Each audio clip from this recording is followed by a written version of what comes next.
si tu es en physique de secondaire 5, cette mini-récup-là s'adresse à toi. On va expliquer comment décomposer un vecteur. Ça arrive des fois dans des problèmes où on doit additionner des vecteurs dans un plan incliné. Quand ils sont dans l'axe des X ou dans l'axe des Y, ça va bien. Mais des fois, ils sont inclinés, donc on doit à ce moment-là les décomposer en une composante horizontale et une composante verticale, donc en X et en Y, pour pouvoir les additionner avec les autres vecteurs et résoudre le problème. Il existe deux méthodes pour décomposer un vecteur. Les deux méthodes arrivent au même résultat. Dans le fond, il faut juste utiliser la méthode avec laquelle on est le plus à l'aise. Dans la première partie, je vais montrer la méthode dans un triangle rectangle. Donc, dans le fond, on va fabriquer un triangle rectangle avec notre composante horizontale et notre composante verticale et le vecteur. Dans la deuxième partie, je vais parler de la méthode à partir de l'axe des X positifs. Si jamais tu es plus à l'aise avec cette méthode-là, elle te parle plus, ben tu peux aller directement à la deuxième partie de la mini-récup.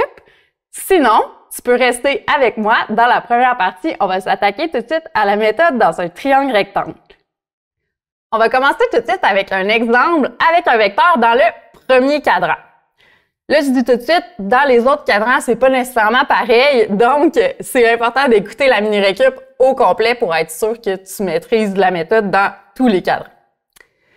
Donc, notre problème, on dit détermine les composantes horizontales et verticales du vecteur T, ici, dont l'intensité est de 20 newtons. Et on nous donne aussi que l'angle θ ici est de 30 degrés. Première étape, on doit dessiner les composantes, donc déterminer où elles vont être. Pour les dessiner, dans le fond, je pars toujours de l'origine du vecteur et je me rends jusqu'à la pointe du vecteur, mais en passant seulement par des chemins horizontaux ou verticaux. Donc, par exemple, ici, je pourrais partir d'ici. Je fais mon chemin horizontal, comme ça, et mon chemin vertical. Donc, j'aurais ma composante horizontale, qui serait Tx, ici, et ma composante verticale, qui serait Ty. Ça, c'est une possibilité. Il y en a une autre aussi. Donc, j'aurais pu prendre le chemin ici, comme ça. Donc, j'aurais eu Ty aussi. Et j'aurais pu continuer comme ça. Donc, j'aurais eu aussi un triangle rectangle. Par contre, pour faire cette méthode-là, il faut qu'on ait un angle à l'intérieur de notre triangle. Donc, dans ce triangle-là, ben, j'ai pas d'angle déjà. Je peux le déterminer. Donc, c'est pas compliqué, là. Tu sais, comme ici, j'ai 30 degrés, ben, je peux faire 90 moins 30 degrés, ça me donnerait 60. J'aurais mon angle ici. Donc, c'est possible de le faire, mais moi, j'ai pas envie de me compliquer la vie. Je me dis, ben, pourquoi pas, j'ai déjà mon angle ici, donc j'ai même pas besoin de le trouver. Alors, je vais garder ces deux vecteurs-là. Donc, je vais enlever là, ces vecteurs-là. Je vais juste garder mon Tx et mon Ty que j'avais dessiné en premier. Ensuite de ça, maintenant qu'on a dessiné les composantes, on va déterminer la fonction trigonométrique adéquate. Donc, quel rapport trigonométrique on peut faire là-dedans? Donc, c'est là qu'on ressort la trigonométrie. On a un triangle rectangle. Donc, on va essayer de déterminer finalement qu'est-ce que je vais utiliser. Donc, par exemple, pour déterminer ma composante Tx, ben, je sais que le côté ici, par rapport à mon angle, c'est le côté adjacent. Et le côté ici, Ty, par rapport à mon angle, c'est le côté opposé. Là, je vais faire un petit rappel de trigonométrie, là. On a la petite phrase magique qui est SOH, A. Donc, finalement, SO, c'est le sinus de l'angle est égal au côté opposé sur l'hypoténuse. Le cosinus de l'angle est égal au côté adjacent sur l'hypoténuse. Puis, le tangente de l'angle est égal au côté opposé sur le côté adjacent. Donc, sachant ça, quelle expression permet de déterminer Tx? Est-ce que c'est A, sin de 30 degrés est égal à Tx sur 20 newtons? B, sin de 30 degrés est égal à 20 newtons sur Tx? C, cos de 30 degrés est égal à Tx sur 20 newtons? Ou D, cos de 30 degrés est égal à 20 newtons sur Tx? Et la réponse est C, c'est cos de 30 degrés est égal à Tx sur 20 newtons. On va aller voir ça. Dans le fond, effectivement, donc pour déterminer la fonction trigonométrique adéquate, ici, Tx, c'était le côté adjacent à l'angle. Donc, on va utiliser le cosinus ici. Donc, cosinus est égal à côté adjacent sur hypoténuse qu'on a ici. Donc, si maintenant, en utilisant le cosinus, on va pouvoir calculer la valeur des composantes. Alors, on commence par notre composante horizontale. Donc, mon rapport trigonométrique, j'utilise le cos de θ est égal à côté adjacent sur hypoténuse. Ensuite, on va remplacer les variables. On va remplacer là, avec les données qu'on a. Donc, cos de 30 degrés est égal à Tx sur hypoténuse qui est 20 newtons. Maintenant, on isole Tx, c'est ce qu'on cherche. Donc, on va multiplier par 20 newtons de chaque côté. Et maintenant, il ne nous reste plus qu'à faire le calcul. Et là, quand tu fais le calcul, attention, assure-toi que ta calculatrice est en degrés. Donc, il y a deux modes, là. Il y a degrés ou radians. Donc, souvent, pour savoir t'es en quel mode, dans ton écran, quelque part, il est écrit en petites lettres DEG ou RAD. Donc, il faut que tu te mettes en degrés. Il y a un bouton à quelque part sur ta calculatrice, là, dépendant du modèle, qui va te permettre d'aller dans le bon mode. Donc, on fait le calcul et en arrondissant, là, ça nous donne environ 17 newtons. Là, il faut toujours vérifier si c'est logique. Justement, ça va nous permettre de savoir si on était dans le bon mode avec notre calculatrice. Alors, 17 newtons, mais là, mon résultat ici est positif. Est-ce que ça a du sens? Ben, mon vecteur est vers l'axe des x positifs. Donc, oui. Puis, 17, ben, comme ici, mon hypoténuse, la grandeur de mon vecteur est 20 newtons, ça a quand même du sens que ce soit 17. C'est un peu plus petit. Donc, oui, ça fonctionne. Maintenant, on va faire les mêmes étapes, mais pour la composante verticale. Donc, on va déterminer la fonction trigonométrique adéquate et on va calculer la valeur des composantes. Donc, pour la composante verticale, quelle expression permet de déterminer TY? Est-ce que c'est A, sin de 30 degrés est égal à TY sur 20 newtons? B, sin de 30 degrés est égal à 20 newtons sur TY? C, cos de 30 degrés est égal à TY sur 20 newtons? Ou D, cos de 30 degrés est égal à 20 newtons sur TY? La bonne réponse est A, sin de 30 degrés est égal à TY sur 20 newtons.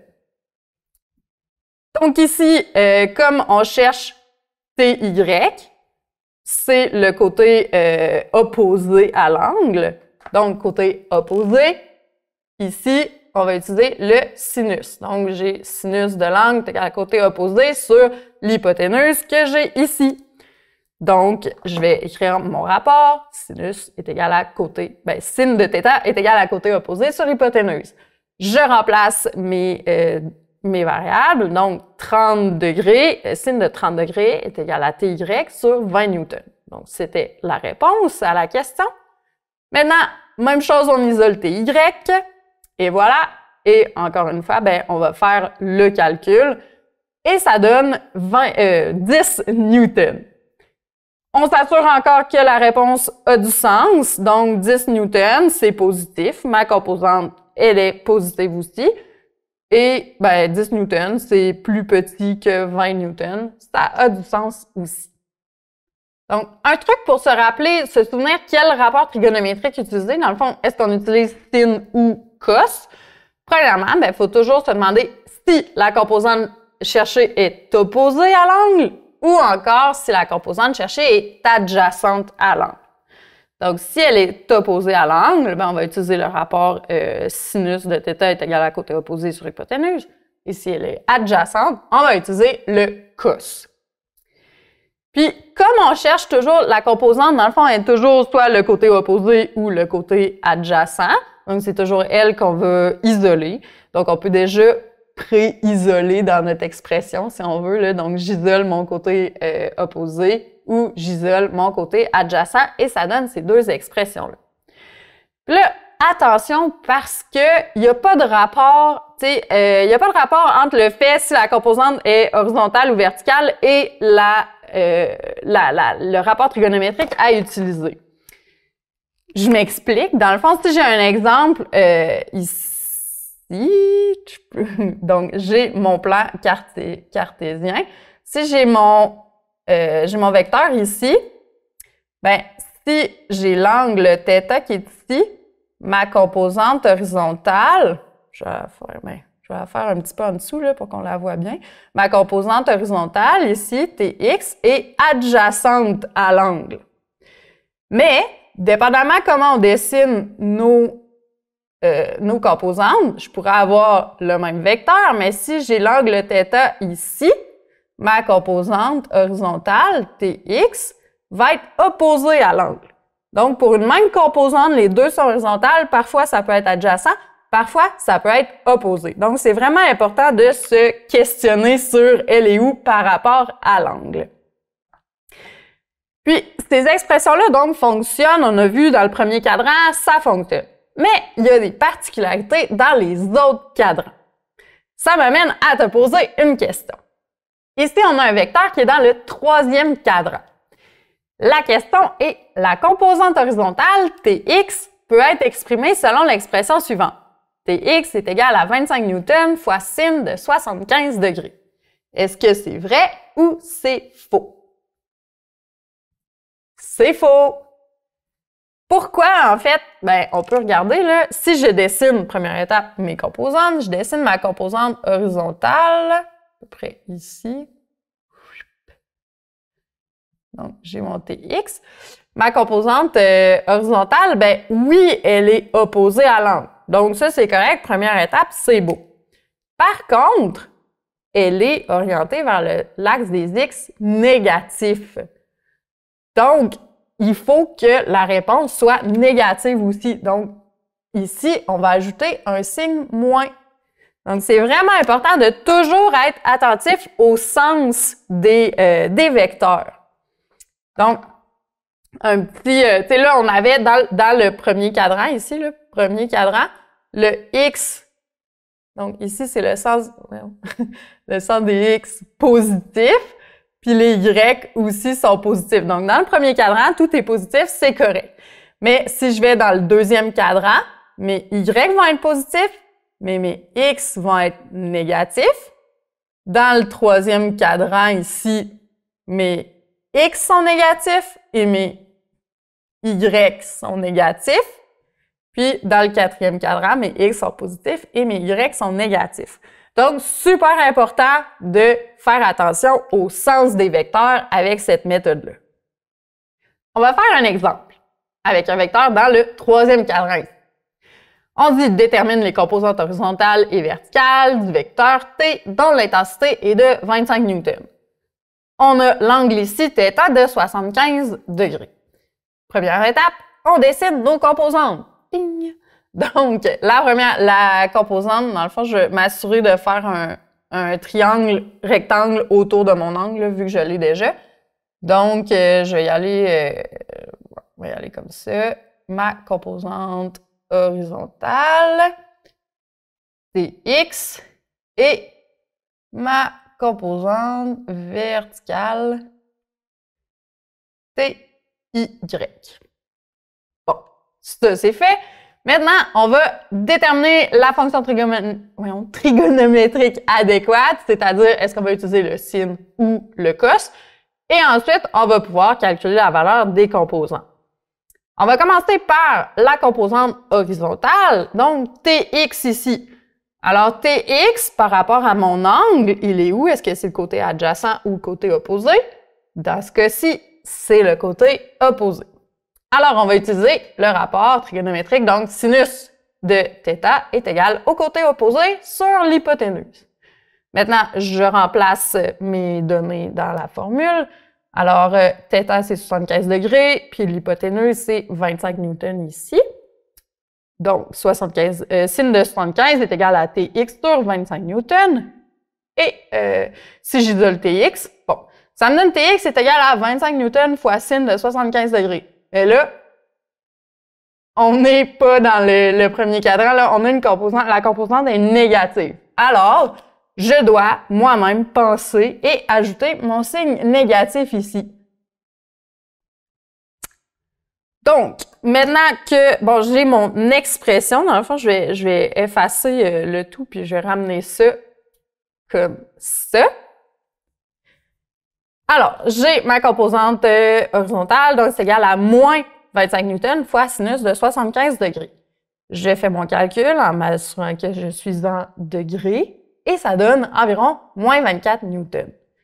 Et là, ça a du sens, c'est un peu plus petit que 25 newtons et c'est négatif. Effectivement, ma composante horizontale est vers l'axe des X négatifs. Maintenant, on va faire la même chose pour la composante verticale. Alors, ça va être le même principe. Dans le fond, ma composante verticale, Ty, ça va être égal à l'hypoténuse fois, là ici, c'est le côté adjacent à l'angle, donc fois le cos de l'angle. Alors ici, j'ai, dans le fond, Ty va être égal à 25 newtons, mais là, encore une fois, la composante, elle est vers le bas, donc vers l'axe des Y négatifs. Alors, je dois ajouter mon signe moins. Même principe que le premier. Donc, moins 25 newtons fois cos, parce qu'elle est adjacente de 75 degrés. Je fais mon calcul. Ty est égal à approximativement moins 6 newtons. Est-ce que ça a du sens? C'est négatif? Oui. Et c'est plus petit, pas mal plus petit que 25 newtons. Ça fonctionne effectivement. Mon côté est pas mal plus petit que celui de l'hypoténuse. Alors, on a résolu le problème. Notre vecteur est décomposé. Et c'est ce qui termine la première partie de la mini-récup, soit la méthode du triangle. Donc, qu'est-ce qui est important de retenir de cette méthode-là? Premièrement, il faut toujours s'assurer que l'angle θ est à l'intérieur du triangle pour que ça fonctionne. Ensuite, on doit déterminer la fonction trigonométrique à utiliser. Donc, est-ce que j'utilise sin ou cos? Pour savoir ça, je dois savoir si ma composante est opposée ou adjacente à l'angle. Et ensuite, je dois aussi déterminer le sens de la composante. Donc, est-ce que ma composante est négative ou positive? Et si elle est négative, je dois toujours ajouter mon signe moins dans l'expression de la composante. Alors voilà, donc si tu veux écouter la deuxième partie de la mini-récup, je t'y rejoins. Puis sinon, bon succès dans tes exercices!